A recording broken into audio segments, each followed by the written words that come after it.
औज़ुबिल्लाहिमिनश्शैतानिर्रजीम बिस्मिल्लाहिर्रहमानिर्रहीम अल्लाहुम्मा सल्लि अला मुहम्मद व अला आले मोहम्मद।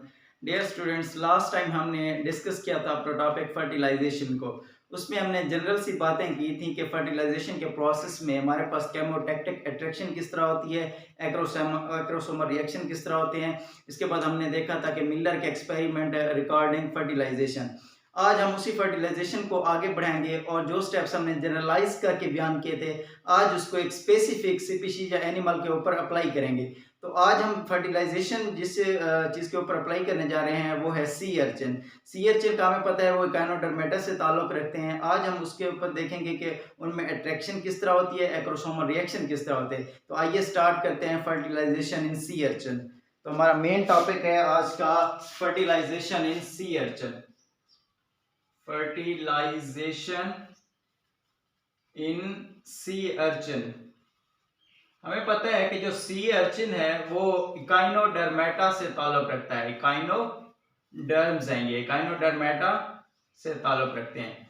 नेक्स्ट, इसके बाद हमें पता है कि इकाइनोडर्मेटा से ताल्लुक रखते हैं और ये क्या है, पानी में रहते हैं, वाटर लिविंग ऑर्गेनिजम्स हैं, वाटर लिविंग ऑर्गेनिजम्स हैं। अब क्योंकि हम बात कर रहे हैं कि ये वाटर लिविंग ऑर्गेनिजम्स हैं, तो हमें पता है कि वाटर लिविंग ऑर्गेनिजम्स में मोस्टली जो हमारे पास इनवर्टिब्रेट्स भी हैं, ये साथ हैं इनवर्टिब्रेट्स। अब क्या होगा, इनमें जो फर्टिलाइजेशन होगी उसका मोड होगा फर्टिलाइजेशन का, वो होगा एक्सटर्नल मोड ऑफ फर्टिलाइजेशन। इनमें होगा external mode of fertilisation, external mode of fertilisation. अब देखिए, क्योंकि हम बात कर रहे हैं कि इसमें कौन सा है, एक्सटर्नल मोड ऑफ फर्टिलाइजेशन है, और हमें पता है कि एक्सटर्नल मोड ऑफ फर्टिलाइजेशन में एग और स्पर्म पानी में रिलीज कर दिए जाते हैं, जिसके बाद उनके फर्दर प्रोसेस इन्वॉल्व होते हैं। इस केस में भी क्योंकि इसमें बहुत ज्यादा तादाद में स्पर्म और एग्स ये रिलीज कर दिए जाएंगे, किसमें, वाटर में। जब ये पानी में रिलीज कर दिए जाएंगे तो उसके बाद इनका प्रोसेस स्टार्ट होगा। क्या होगा, अब जब स्पर्म और एग पानी में रिलीज कर दिए गए तो अब एग से खास तरह के जो केमिकल्स हैं वो रिलीज होंगे पानी में और पानी के जरिए पहुंचेंगे, वो कहां तक, स्पर्म तक पहुंचेंगे। लेकिन एग से कैसे रिलीज होकर स्पर्म तक जाएंगे, वाटर करंट्स के थ्रू। किसके थ्रू जाएंगे, वाटर करंट्स के थ्रू। ये किसके थ्रू जाएंगे, वाटर करंट्स। वाटर करंट्स क्या करेगा, हमारे पास जो मटेरियल्स या केमिकल्स एग से रिलीज होने हैं उनको पहले ब्रेकआउट करेगा, ब्रेकआउट करने के बाद उसको पानी में बहाकर वाटर करंट्स के थ्रू अपने साथ ले जाएगा स्पर्म तक। अब क्या होगा, अगर तो स्पर्म और एग सेम स्पीशीज के होंगे, ठीक है, तो उसके बाद जो वाटर करंट्स के थ्रू हमारे पास केमिकल्स गए हैं वो स्पर्म तक पहुंच जाएंगे। कहां तक पहुंच जाएंगे, स्पर्म तक पहुंच जाएंगे। जो केमिकल्स होंगे वो कहां तक पहुंच जाएंगे, स्पर्म तक पहुंच जाएंगे।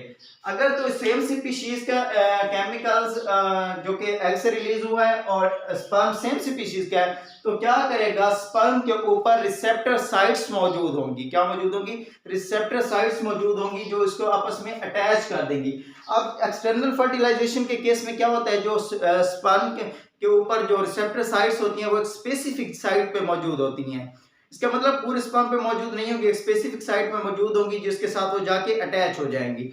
और इस केस में क्या होगा, एक केमिकल नहीं होता बल्कि डिफरेंट तरह के केमिकल्स रिलीज होते हैं और वो डिफरेंट रिसेप्टर्स पे जाके अटैच हो जाते हैं। जैसा कि हमने लास्ट डिस्कशन में बात की थी कि ग्लाइकोप्रोटीन्स कार्बोहाइड्रेट और प्रोटीन का आपस में मैचअप है, मजमुआ है, आपस में मिलकर बने होते हैं। अगर हम किसी एक खास प्रोटीन्स को कांस्टेंट रख दें, उसके साथ जो कार्बोहाइड्रेट है उसकी चेन को तब्दील करते जाएं, तो वो डिफरेंट केमिकल बनता जाएगा और उसका बिहेवियर भी डिफरेंट होगा।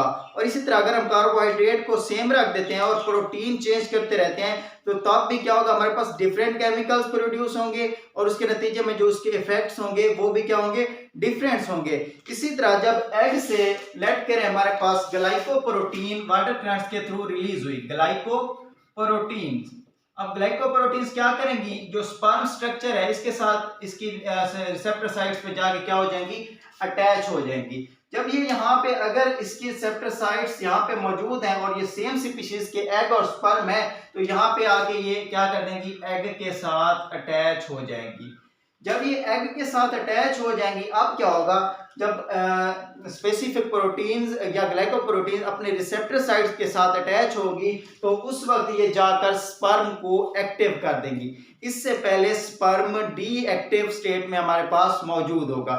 अब जैसा कि हमने देखा था कि जब एग और स्पर्म दोनों पानी में रिलीज हुए थे तो क्या करेगा, जो स्पर्म होगा हमारे पास वो क्या करेगा, एक ही जगह पे रोटेट होना शुरू कर देगा। क्या होना शुरू कर देगा, रोटेट करना शुरू कर देगा। स्पर्म एक बहुत ही स्मॉल टाइनी स्ट्रक्चर है, बहुत ही टाइनी स्ट्रक्चर होता है, अबाउट 50 माइक्रोमीटर इसका साइज होता है। अब जब ये एग और स्पर्म पानी में रिलीज हुए थे तो एग स्पर्म को नहीं पता था उसने क्या करना है, क्योंकि उसके पास मैसेज रिसीव नहीं होता, तो वो क्या करना शुरू कर देता है, रोटेट करना शुरू कर देता है। जब ये रोटेट करना शुरू कर देता है, इसको नहीं पता इसने कहाँ जाना है और क्या करना है। ये इसको कैसे पता चलेगा, जो वाटर करंट्स के थ्रू स्पेसिफिक केमिकल्स आके इसकी रिसेप्टर साइट्स के साथ अटैच होंगी, तब जाकर ये अपनी फंक्शनल एबिलिटी में आएगा और ये क्या हो जाएगा, एक्टिव बन जाएगा। ये क्या हो जाएगा, एक्टिव हो जाएगा। इसका क्या मतलब है, अब इससे हमें एक बात वादे तौर पर पता चल गई कि स्पर्म को जो चीजें एक्टिव करती हैं, जो चीज की इसकी एक्टिविटी में इन्वॉल्व है, वो पहले से स्पर्म में मौजूद हैं, बट क्या है, इनएक्टिव फॉर्म में मौजूद है। उनको एक्टिव कौन करेगा, केमिकल मैसेंजर, जो कि एग से आएगा स्पर्म तक। अब हमने देखा कि स्पर्म तक केमिकल पहुंच गए और क्या क्या उन्होंने स्पर्म को एक्टिव कर दिया। इसका मतलब जो स्पर्म के अंदर मटेरियल मौजूद था वो पहले से मौजूद था और पहले से बन गया था। जो एंजाइम्स थे, डिफरेंट तरह के प्रोटीन थी, वो किस वक्त बनी थी, वो हमारे पास स्पर्मेटोजेनेसिस के दौरान ही बन गई थी। कब बनी थी, स्पर्मेटोजेनेसिस। अब देखें, अब इसका मतलब क्या हुआ कि इनकी अट्रैक्शन स्टार्ट हो गई। अब हमने बात की है कि ये एक्सटर्नल मोड ऑफ फर्टिलाइजेशन है और हमें पता है एक्सटर्नल मोड ऑफ फर्टिलाइजेशन में स्टार्ट से ही एटोसोमल रिएक्शन और जो हमारे पास केमोटैक्टिक अट्रैक्शन है वो स्टार्ट हो जाती है। इसका क्या मतलब हुआ, जब एग और स्पर्म रिलीज हुए तो एग ने अपने केमिकल रिलीज कर दिए और केमोटैक्टिक अट्रैक्शन का प्रोसेस स्टार्ट हो गया। अब हम यहाँ तक पहुंच चुके हैं कि ये रोटेशन स्टार्ट की थी इन्होंने, और क्या हुआ था, हमारे पास एग स्पर्म जो एग से केमिकल रिलीज हुए थे वो आके अटैच हो गए। अब अटैच होने के बाद क्या होगा, हमारे पास जो रिसेप्टर्स यहाँ पे मौजूद है, हमें पता है कौन से रिसेप्टर्स हैं, ट्रांसमेम्ब्रेन रिसेप्टर्स हैं। कौन से रिसेप्टर्स हैं, ट्रांसमेम्ब्रेन रिसेप्टर्स। अब जो स्पर्म पे मौजूद रिसेप्टर्स हैं हमारे पास वो हैं ट्रांसमेम्ब्रेन रिसेप्टर। इसका क्या मतलब है कि इसकी अपर लेवल डोमेन भी है और लोअर लेवल डोमेन भी है। जो केमिकल्स लेट करें, हमने कहा ग्लाइकोप्रोटीन्स, वो आके जब अपर लेवल जो सरफेस से ऊपर मौजूद थी उसके साथ आके अटैच हो गई, इसका मतलब ये इसकी रिसेप्टर साइट थी, रिसेप्टर साइट।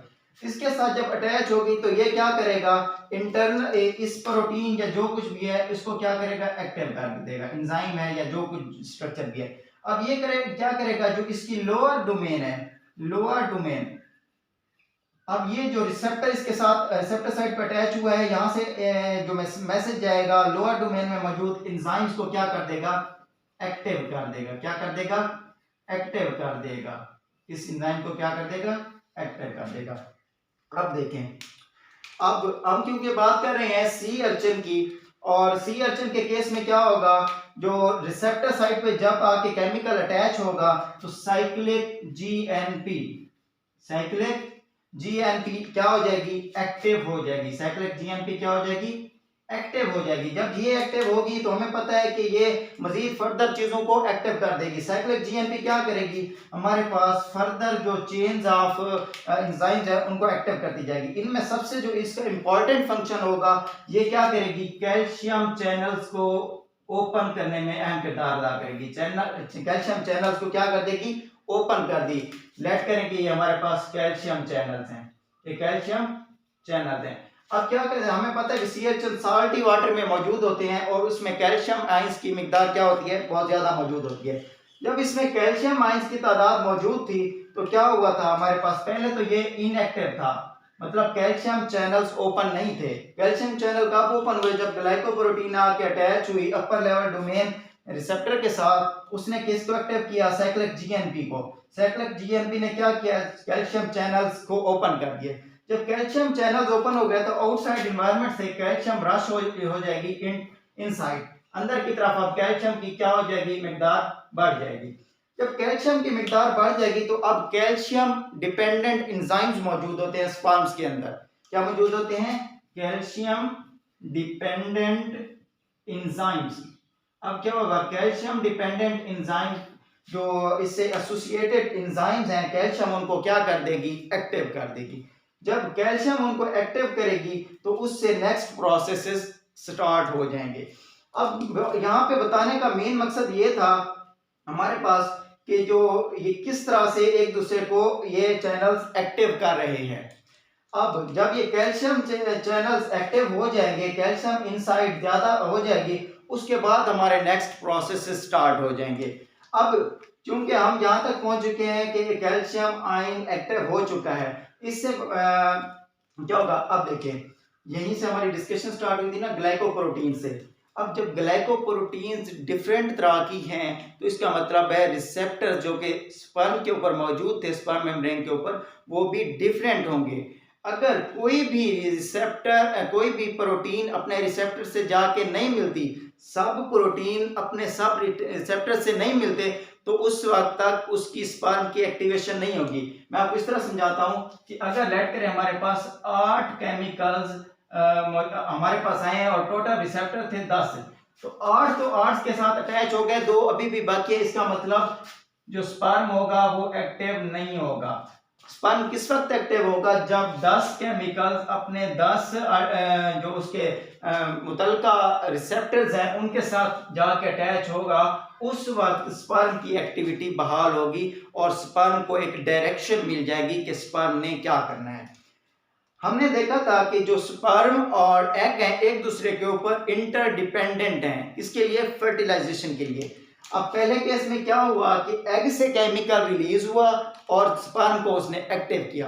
अब क्या होगा? स्पर्म से कुछ केमिकल्स रिलीज होंगे, वो एग तक पहुंचेंगे और एग के मेटाबॉलिज्म को चेंज करेंगे और एग की मेटाबॉलिक एक्टिविटी को क्या करेंगे? बढ़ा देंगे, उसको कैटेलाइज कर देंगे, उसको तेज कर देंगे। अब हम वो देखेंगे कि एग की एक्टिविटी को किस तरह बहाल करते हैं। अब वो जो एक्टिविटी एग की बहाल होगी उसमें जो जितने भी प्रोसेस इन्वॉल्व होंगे वो हमारे पास एक्रोसोमल रिएक्शंस में इन्वॉल्व होंगे।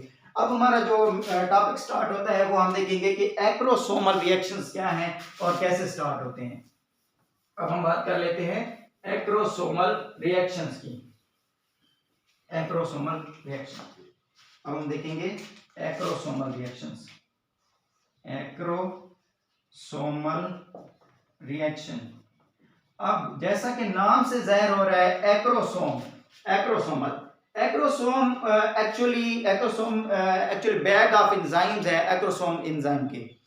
अब एक लेट करें कि ये बैग है, इसमें डिफरेंट तरह के कैटालिटिक जो डिस्ट्रक्टिव एंजाइम्स मौजूद हैं जिन्हें हम एक्रोसोमल एंजाइम्स कहते हैं। अब क्या होगा? क्योंकि एक्रोसोमल एंजाइम्स को हमने करना है एक्टिव, जिससे स्पर्म की मेम्ब्रेन फटेगी और egg sperm attraction, matchup, fusion होगी। अब चूंकि हमने बात की कि डिस्कशन को इसी से स्टार्ट कर लेते हैं, क्योंकि एक्रोसोमल बैग एंजाइम में तो पहले से मौजूद था। किस वक्त बना था? जब स्पर्मेटोजेनेसिस हो रही थी। ये कब बना था? During spermatogenesis. बट स्पर्मेटोजेनेसिस के दौरान ये बना था, लेकिन ये किस फॉर्म में मौजूद था? इनएक्टिव फॉर्म में मौजूद था। किस फॉर्म में मौजूद था? इनएक्टिव फॉर्म में मौजूद था। इनएक्टिव फॉर्म में मौजूद होने की क्या वजह थी? उसकी वजह ये थी क्योंकि कैल्शियम आयंस जो चैनल्स थे वो ओपन नहीं थे। वो कब ओपन हुए?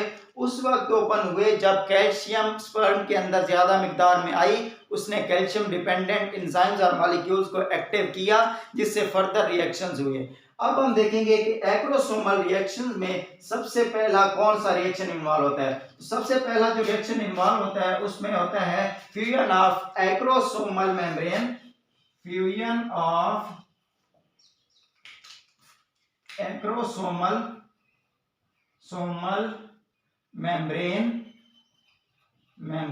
With sperm membrane. आप देखें जो इसका पहला प्रोसेस है वो है fusion of acrosomal membrane with sperm membrane. अब हमें पता है कि लेट करें कि ये हमारे पास एक क्या है? स्पर्म है, इसमें एक्रोसोमल बैग मौजूद है, एक्रोसोमल बैग मौजूद है। जब एग से आने वाले केमिकल्स की वजह से स्पर्म की एक्टिविटी बहाल हुई, मतलब उसमें कैल्शियम डिपेंडेंट एंजाइम्स एक्टिव हुए और उन्होंने कैल्शियम चैनल्स को ओपन कर दिया, कैल्शियम की मिकदार अंदर बढ़ गई, इनसाइड इंक्रीज हो गई। जब कैल्शियम की मिकदार अंदर वाली साइड पर इंक्रीज हो गई तो इसने क्या किया, साइक्लोसिस मूवमेंट को, स्केलेटल प्रोटीन्स की जो मूवमेंट थी उसको बढ़ा दिया, साइक्लोसिस मूवमेंट कर दी। अब इससे क्या होगा, एक तो साइक्लोसिस मूवमेंट हुई, दूसरा जो एंजाइम्स थे कैल्शियम डिपेंडेंट एंजाइम्स वो एक्टिव हो गए और वो किसके साथ मिल गए, जो हमारे पास एक्रोसोमल मेम्ब्रेन बैग मौजूद है। अब ये क्या करेगा, जो दो काम सिमिल्टेनियसली हो रहे होंगे, एक तो ये जो एक्रोसोमल मेम्ब्रेन है ये फट जाएगी क्योंकि इसमें मौजूद एक्रोसोम एंजाइम्स अपनी ही मेम्ब्रेन को खाना स्टार्ट कर देंगे, क्योंकि वो मेम्ब्रेन कार्बोहाइड्रेट, लिपिड और प्रोटीन से बनी है और एक्रोसोम एंजाइम्स भी लिपिड, प्रोटीन और कार्बोहाइड्रेट्स को क्या करते हैं, डाइजेस्ट करते हैं या उसको एंजाइम्स को डिस्ट्रॉय करते हैं। इसका मतलब एक तरह से तो ये मेम्ब्रेन हमारे पास क्या हो रही होगी, वैनिश हो रही होगी, खत्म हो रही होगी। दूसरी तरफ क्या हो रहा होगा, जो साइक्लोसिस मूवमेंट की वजह से जो साइटोप्लाज्मिक मूवमेंट है इस मेम्ब्रेन को ऊपर की तरफ पुश कर रही होगी, धकेल रही होगी। अब क्या होगा, ये मेम्ब्रेन यहाँ तक पहुंच जाएगी और ये एंजाइम इसके साथ स्पर्म मेम्ब्रेन के साथ क्या हो जाएंगे, अटैच हो जाएंगे। क्योंकि स्पर्म की जो मेम्ब्रेन है उसकी स्ट्रक्चर और जो एक्रोसोमल एंजाइम की मेम्ब्रेन है इसकी स्ट्रक्चर तकरीबन सेम है, तो इसका मतलब क्या है कि जो एक्रोसोमल एंजाइम है अब वो स्पर्म की मेम्ब्रेन को भी खाना स्टार्ट कर देंगे। अब ये यहाँ से भी खाना इसको स्टार्ट कर देंगे। इसका मतलब क्या है कि जो साइक्लोसिस मूवमेंट है उसकी वजह से एक्रोसोम और जो स्पर्म मेम्ब्रेन है एक दूसरे के साथ फ्यूज हो जाएंगी। ये था इसका पहला प्रोसेस। दूसरा इसका जो है उसमें आता है हमारे पास activation of acrosomal enzyme, activation of acrosomal enzyme, activation of acrosomal enzymes. अब हमने बात की कि पहले क्या करेगा, जो एक्रोसोमल एंजाइम्स है अपनी ही मेम्ब्रेन को क्या करेंगे, ईट करेंगे, खाएंगे, उसको डिस्ट्रॉय करेंगे। अब क्योंकि कैल्शियम डिपेंडेंट एंजाइम्स की वजह से जो जो हमारे पास एक्रोसोमल एंजाइम्स हैं वो एक्टिव हो गए। एक्टिव होने के बाद जो साइक्लोसिस मूवमेंट की वजह से ये जो एक्रोसोमल बैग था वो स्पर्म मेम्ब्रेन के साथ जा मिला। अब क्या होगा, अब जो एक्रोसोमल एंजाइम होंगे ये एक्टिव हो चुके होंगे और ये इसको स्पर्म मेम्ब्रेन को क्या कर देंगे, डिस्ट्रॉय कर देंगे और यहाँ पे एक गैप आ जाएगा। जो हमारा नेक्स्ट प्रोसेस है वो है acrosomal filament formation. Third number पे हमारे पास क्या है, acrosomal filament formation. Third number पे हमारे पास है acrosomal filament formation, acrosomal filament formation. अब देखें हमारे पास कुछ इनएक्टिव प्रोटीन्स मौजूद हैं, एक्टिन, इनएक्टिव प्रोटीन्स एक्टिन मौजूद है। इसको मैं आपको डिनोट भी करा देता हूं कि ये किस तरह मौजूद होंगी। इनएक्टिव मेम्ब्रेन, ये रिलेट करें कि ये हमारे पास ये स्पर्म यहाँ से इसकी मेम्ब्रेन ब्रेक आउट हो गई और यहाँ पे हम इनएक्टिव एक्टिन प्रोटीन मौजूद है, इनएक्टिव एक्टिन प्रोटीन्स मौजूद हैं।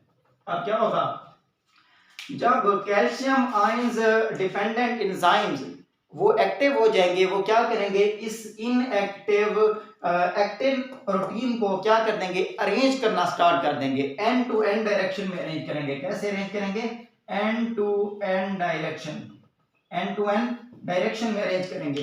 जब इसको एंड टू एंड डायरेक्शन में अरेंज करेंगे तो ये इस तरह स्ट्रेट पड़ी हुई है, तो ये किस तरह हो जाएगी, ये इस कंडीशन में आ जाएगी। अब ये क्या हो जाएगी, एक्टिन, ये एक्टिन प्रोटीन, एक्टिन प्रोटीन। अब ये डिफरेंट मतलब स्पीशीज में डिफरेंट तरह की प्रोटीन्स हो सकती हैं। जो in case of sea urchin है, ये हमारे पास जो फिलामेंट बना रही है, एक्टिन फिलामेंट बना रही है, वो प्रोटीन है RHOB, RHB प्रोटीन, रो बी प्रोटीन, RHOB प्रोटीन, इसे रो बी प्रोटीन भी कहते हैं। इसकी वजह से हमारे पास क्या बनेगा, एक्रोसोमल फिलामेंट बन जाएगा। क्या बन जाएगा, एक्रोसोमल फिलामेंट बन जाएगा। अब ये देखें हमारे पास एक्रोफिलामेंट बन गया, एक्रोसोमल फिलामेंट बन गया। अब एक्रोसोमल फिलामेंट के ऊपर एक और प्रोसेस होगा जिसे हम कहते हैं कि loading of fusogenic protein. Loading of, चौथा प्रोसेस क्या है हमारे पास, loading of fusogenic protein, loading of fusogenic protein on acrosomal filament, on acrosomal filament, on acrosomal filament. अब देखिए, क्योंकि हमारे पास एक्रोसोमल फिलामेंट तो बन चुका है, अब इसकी एक इसके ऊपर एक्रोसोमल फिलामेंट के ऊपर फ्यूजोजेनिक प्रोटीन्स, एक खास तरह की प्रोटीन्स होंगी जो यहाँ पे आके क्या हो जाएंगी, अटैच हो जाएंगी। और ये जो फ्यूजोजेनिक प्रोटीन है ये स्पीशीज टू स्पीशीज क्या करती हैं, वेरी करती हैं, स्पीशीज टू स्पीशीज क्या करती है, हमारे पास वेरी करती हैं। ये फ्यूजोजेनिक प्रोटीन जो है एक्चुअली बाइंडिंग प्रोटीन है, क्या है, बाइंडिंग प्रोटीन। फ्यूजोजेनिक प्रोटीन हमारे पास, इनको दूसरा नाम दे सकते हैं बाइंडिंग प्रोटीन, फ्यूजोजेनिक प्रोटीन्स, और इनका सेकंड नेम है हमारे पास बाइंडिंग प्रोटीन, बाइंडिंग प्रोटीन्स। अब देखिए बाइंडिंग प्रोटीन, अब ये जो स्पेसिफिक बाइंडिंग प्रोटीन है ये क्या काम करेंगी, जब स्पर्म एक्टिव हो चुका, एक्रोसोमल फिलामेंट बन चुका है, एक्रोसोमल फिलामेंट के ऊपर फ्यूजोजेनिक प्रोटीन्स इंसर्ट हो चुकी हैं, अब क्या करेगा, जब ये स्पर्म एग के करीब आ जाएगा, लेट करें कि ये एग के करीब आ गया है, एग इसके करीब आ गया, ये देखें ये दोनों एक दूसरे के करीब आ गए, जो कुछ एक्रोसोमल एंजाइम्स तो इस मेम्ब्रेन को ब्रेक करने के लिए इन्वॉल्व हुए थे, कुछ अपनी मेम्ब्रेन को ब्रेक करने के लिए इन्वॉल्व हुए थे, अब कुछ जो बाकी बचे हुए हैं वो क्या करेंगे, इस स्पेसिफिक जो एग है हमारे पास, इसको इसकी लेयर को भी ब्रेकआउट करेंगे। अब क्या होगा, इन केस ऑफ सी अर्चन जो हमारे पास फ्यूजोजेनिक प्रोटीन्स है जो कि एक्रोसोमल फिलामेंट के ऊपर मौजूद है, ये क्या करेगी, इसको जो हमारे पास एग आया है इसके ऊपर इस प्रोटीन के रिसेप्टर्स मौजूद होंगे, क्या होंगे, खास तरह के रिसेप्टर्स मौजूद होंगे। अगर तो इस फ्यूजोजेनिक प्रोटीन के रिसेप्टर इस एग पे मौजूद है तो ये एक दूसरे के साथ क्या हो जाएंगे, फ्यूज हो जाएंगे, बाइंड कर जाएंगे, अटैच हो जाएंगे। इसका मतलब क्या हुआ, fusion of egg and sperm is called fertilisation, तो ये फर्टिलाइजेशन का प्रोसेस हो जाएगा। अगर तो ये एग और ये जो एग के एक्रोसोमल फिलामेंट के ऊपर फ्यूजोजेनिक प्रोटीन्स हैं, इसके रिसेप्टर्स इसके करीब आने वाले एग के ऊपर मौजूद नहीं है, तो इसका मतलब है कि फर्टिलाइजेशन नहीं होगी। ये भी नेचर ने एक चेक पॉइंट रखा है। पहला चेक पॉइंट हमारे पास क्या था कि जो केमिकल्स रिलीज हुए थे एग से, उन्होंने स्पर्म को एक्टिव किया था, वो फर्स्ट चेक पॉइंट था। अब लास्ट चेक पॉइंट क्या है हमारे पास कि फ्यूजोजेनिक प्रोटीन्स के रिसेप्टर्स उस एग पे मौजूद होंगे तो फर्टिलाइजेशन होगी, नहीं होंगे तो फर्टिलाइजेशन नहीं होगी। तो ये था आज का हमारा प्रोसेस जिसमें हमने डिस्कस किया कि सी अर्चन में फर्टिलाइजेशन किस तरह होती है। इसका हम एक ओवरव्यू ले लेते हैं कि आज के लेक्चर में हमने क्या क्या डिस्कस किया। सबसे पहले हमने डिस्कस किया कि गाइनोडर्मेटा से ताल्लुक रखता है सी अर्चन, वाटर लिविंग है, इनवर्टिब्रेट्स हैं, एक्सटर्नल मोड ऑफ फर्टिलाइजेशन है।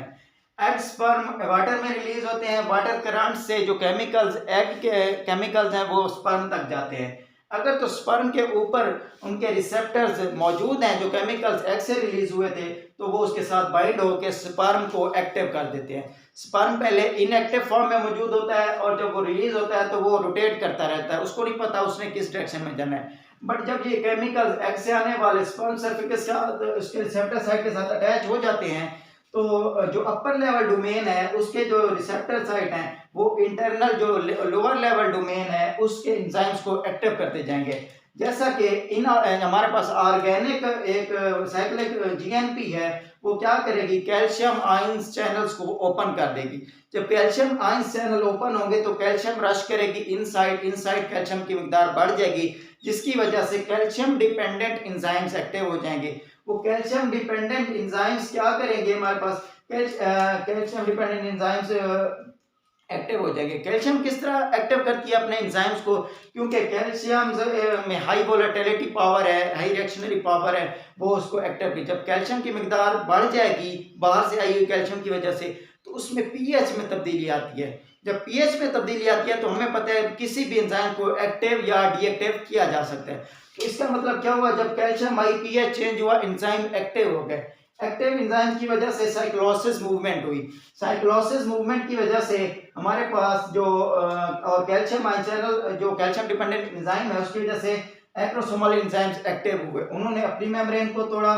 फिर साइक्लोसिस की वजह से ये मेम्ब्रेन स्पर्म मेम्ब्रेन के साथ फ्यूज हुई, स्पर्म मेम्ब्रेन को सेल्स को खाया, उनकी कार्बोहाइड्रेट प्रोटीन को इंगल्फ किया, खा लिया। अब क्या हुआ, अब जो सम इनएक्टिव प्रोटीन्स थी, जो हमारे पास कैल्शियम डिपेंडेंट एंजाइम्स थे कुछ, उन्होंने क्या किया, जो इनएक्टिव एक्टिन प्रोटीन थी उसको एंड टू एंड चेन में कन्वर्ट कर दिया और वो उन्हें उनको एक फिलामेंट की सूरत में बना दिया। अब क्या करेंगे, कुछ फ्यूजोजेनिक प्रोटीन्स आके इस एक्रोसोमल फिलामेंट के ऊपर अटैच होंगी। जब ये अटैच हो जाएंगी, अब एग और स्पर्म एक दूसरे के करीब आ जाते हैं अगर बाई चांस, तो अगर एग जो हमारे पास स्पर्म के फ्यूजोजेनिक फिलामेंट है, प्रोटीन है, उसके रिसेप्टर एग के पास मौजूद है तो एक दूसरे के साथ फ्यूज हो जाएंगे, अगर मौजूद नहीं है तो ये एक दूसरे के साथ फ्यूज नहीं होंगे। तो ये था हमारा आज का लेक्चर। अगर इस लेक्चर के अकॉर्डिंग अगर आप लोगों को कोई कंफ्यूजन है तो आप कमेंट सेक्शन में बता सकते हैं। इंशाल्लाह मैं नेक्स्ट लेक्चर में उसको ज़रूर आपके क्वेश्चंस का आंसर करूंगा। तो आप लोगों से ये भी गुजारिश है कि हमारे चैनल को सब्सक्राइब कर दें ताकि हर आने वाली वीडियो और लेक्चर जो कि ज़ूलॉजी के रिगार्डिंग है या बायोलॉजी के रिगार्डिंग है आप तक पहुँच सके। बहुत शुक्रिया, जज़ाकल्लाह, थैंक यू।